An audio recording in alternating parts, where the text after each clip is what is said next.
지금 현재 부동산의 가격이 조정을 받으면서 크게 하락 거래가 이루어지고 있는 곳들이 나타나고 있습니다. 또한 미분양 물량들이 넘쳐나고 경매 물량들마저도 큰 폭으로 증가하고 있다고 하는데요. 임성배 TV 보는가 텐데크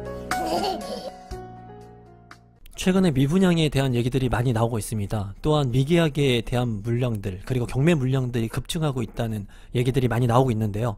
이 미분양 같은 경우에는 수요의 지표를 알아볼 수 있는 중요한 지표라고 볼 수가 있어요.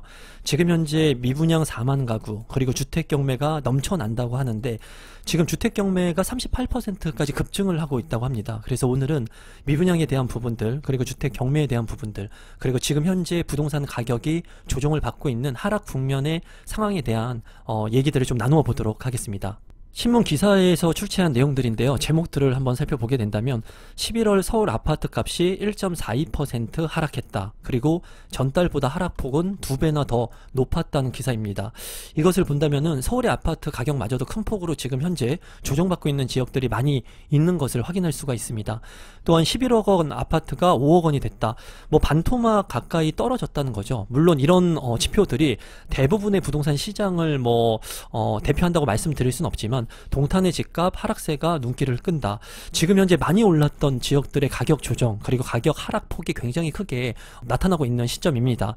지금 11억에서 15억이 된 아파트의 가격, 그리고 잠실 같은 경우에는 최근에도 제가 현장 영상을 찍었지만은 25억까지 갔던 아파트의 가격이 19억까지도 떨어졌어요.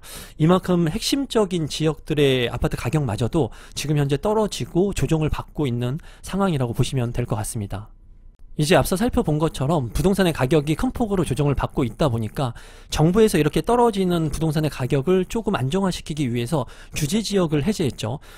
전 정권에서 20차례 넘게 너무나 강력한 규제책들을 발표를 했기 때문에 어떻게 보면은 부동산의 거래가 정상 거래가 안 되고 활성화가 안 되었다고 생각을 해서 지금 현재 규제 완화책으로 정부에서는 이제 규제 지역을 해제하는 그런 발표를 했습니다. 그 규제 지역에 대한 부분을 보면은 11월 10일에 서울과 경기도 4곳을 남기고 규제 지역을 전면적으로 해제를 했어요. 이렇게 해제를 함으로써 거래가 조금 더 활성화되고 정상화되기를 정부에서는 좀 기대를 한 것 같은데 어쨌거나 지금 보시는 일주일 전에 대비해서 아파트의 가격 거래 지표를 보게 된다면 11월 21일을 기준으로 해가지고 보게 된다면 큰 폭으로 부동산의 가격이 그래도 조정을 받고 있는 것들을 볼 수가 있습니다. 이 서울과 비롯해가지고 규제 지역에서 비규제 지역으로 전환된 그런 지역들이 많이 있는데 그런 지역들 중에 지금 현재 저가의 아파트들 같은 경우에는 거래가 그래도 좀 일어나고 있는 지역들이 있습니다. 최근에 제가 현장에서 영상을 찍은 지역 같은 경우에도 가격 자체가 1억 미만의 아파트이긴 하지만은 그래도 거래가 국지적으로 좀 이루어지고 있는 곳들도 있는 것을 확인할 수 있었습니다.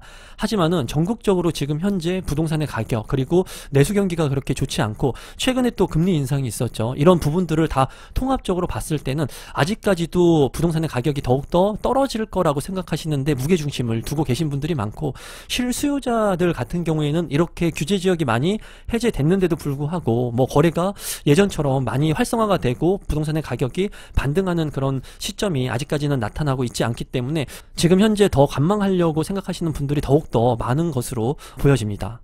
미분양 물량들도 많이 늘어나고 있지만은 경매 물량들도 급증을 하고 있습니다.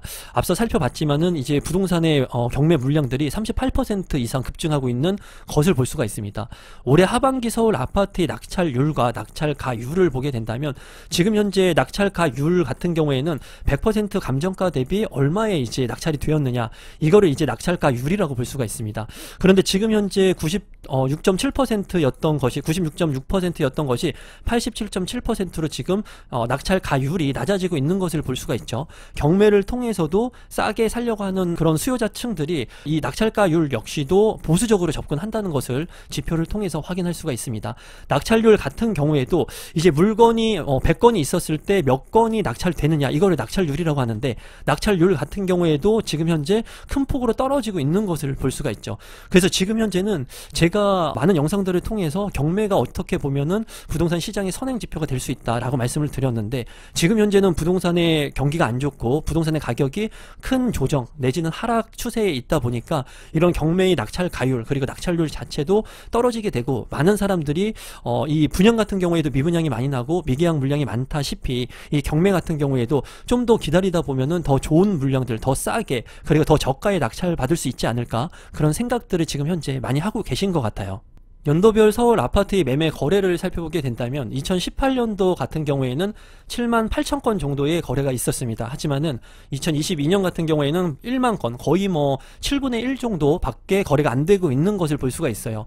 서울 같은 경우에는 그래도 많은 수요자층이 있는 곳이기도 하고, 그리고 많은 사람들이 가고 싶어하는 핵심적인 입지의 아파트들이 많은 곳이죠. 하지만은 이런 서울의 아파트 거래마저도 2018년도와 비교를 해본다면 7분의 1 정도의 수준으로 거래가 되고 있다. 그만큼 지금 현재 거래가 정상화되어 있지 않고 거래가 활성화되어 있지 않는 시기라고 볼 수 있다라고 생각이 드네요.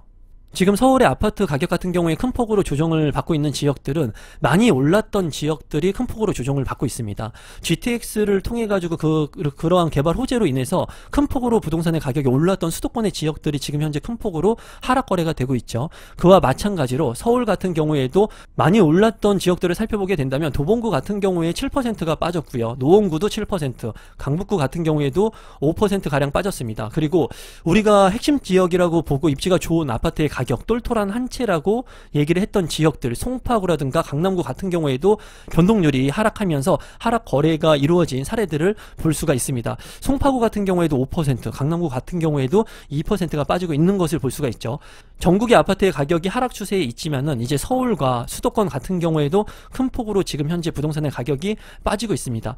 지금 현재 부동산의 가격이 큰 폭으로 조정을 받고 있다 보니까 뭐 5년 이상 빠질 것이다, 7년 이상 하락할 것이다, 이런 의견을 주시는 분들도 많이 있습니다. 물론 이렇게 부동산의 가격이 한번 하락 추세를 걷게 되면은 좀 시기가 길게 하락 추세의 그 전환 과정이 이어지게 됩니다. 그렇기 때문에 많은 분들이 지금 현재의 미분양 물량들이 넘쳐나고 경매 물량들이 많이 생기는 이 안 좋은 시장을 보면서 이렇게 5년이나 7년, 10년 이렇게 길게 하락 추세로 갈 거라고 예상하시는 분들도 많이 있는 것 같아요. 이 하락 추세가 계속 이어진다 하더라도 그 속에서 저가로 급급매로 나오는 물량들은 거래가 이루어진다는 것이 팩트예요. 그리고 지금 현재 제가 많은 현장들을 다녀봐도 급급매로 많이 떨어진 그런 아파트의 가격들 같은 경우에는 실수요자분들이 사는 하락 거래가 이루어지고 있습니다. 그로 인해서 5년, 7년 긴 시간 동안 이렇게 하락 추세로 간다 하더라도 내가 만약에 꼭 필요한 주택 그리고 그런 지역들이 있다면 가격이 얼마나 조정을 받는지 한번 살펴보시고, 그런 가격 조정 속에서 급급매의 물량들을 내 것으로 만들 수 있는 그런 전략들도 한 번쯤 생각해 보시면 좋을 것 같습니다. 오늘의 결론을 말씀드리면 지금 현재 부동산의 가격이 큰 폭으로 떨어지고 있습니다. 이러한 지역들이 뭐 지방의 외곽 지역이 아니라 서울의 핵심 지역들 같은 경우에도 큰 폭으로 하락된 것을 여러분들이 아마 알고 계실 거라고 생각이 듭니다. 잠실 같은 경우에도 큰 폭으로 가격이 떨어지고 있고요. 서울의 핵심 지역들 같은 경우에도 가격의 조정을 받고 있습니다. 또한 금리 인상이 지속적으로 되다 보니까 많은 사람들이 심리적으로 좀 위축이 되고 있고 경매 매물들도 지금 급증을 하고 있는 상태이기 때문에 부동산의 시장 자체가 완전히 안 좋은 상황이라고 볼 수가 있습니다. 하지만 제가 현장을 지속해서 돌아보고 하락해서 거래가 이루어지는 아파트들을 살펴보니까 급급매의 매물들, 그리고 정말 큰 폭으로 가격이 떨어졌던 그런 매물들 같은 경우에는 실거주자, 실소유자의 입장에서는 많이 상대적으로 떨어진 가격을 보면서 하락 거래가 실제로 이루어지는 곳들도 있었는데요. 지금 앞으로 이제 부동산의 시장은 점점 더 안 좋아질 거라고 보시는 사람들이 많이 있는 것 같아요. 그렇기 때문에 지금 현재의 가격보다 더욱더 떨어질 수 있는 개연성은 있습니다.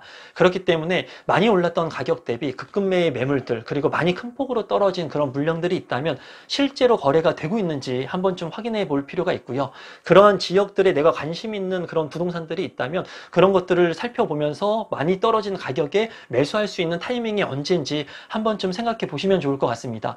무주택자 분들이라면 반드시 1주택이 필요하죠. 내 집이 있어야 하니까. 그런 내 집 마련의 타이밍이 어쩌면 이렇게 많이 가격이 떨어지고 있는 시점 속에 있을 수도 있다고 생각을 합니다. 여러분들만의 원칙을 가지고 지금 현 상황을 잘 살펴보신 후에 좋은 기회를 만들 수 있는 분들이 되셨으면 좋겠습니다. 오늘 영상은 이것으로 마무리 짓도록 하겠습니다. 고맙습니다.